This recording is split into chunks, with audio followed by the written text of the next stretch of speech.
Hey guys, Barry Posse from MarineMax Brick, New Jersey. Today we got a brokerage boat. Gonna run through it real quick before the detailer gets here. This is a 2005 240 Sundeck by Sea Ray. Starting here on the transom, we have a really nice extended swim platform, freshwater wash down to hose yourself off. Okay, bimini top for shade. Moving forward, we have a nice little wet bar here with sink, trash can underneath. Plenty of seating and everything for the family, friends, entertaining.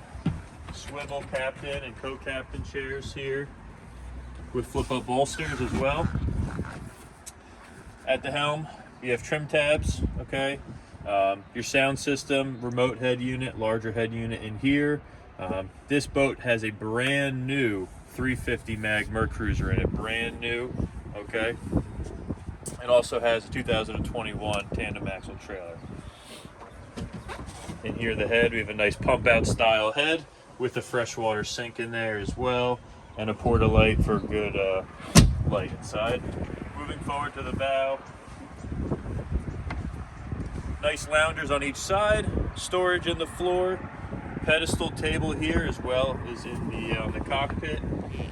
We also have a freshwater wash down up here when you get out of the water, and a really nice feature is the bow ladder. So if you go to the sandbar, dock, or anything like that, it's really easy to get off and on the boat. Again, my name is Barry Potts, Brick, New Jersey. This is a 2005 Sea Ray 240 Sundeck. Come check it out.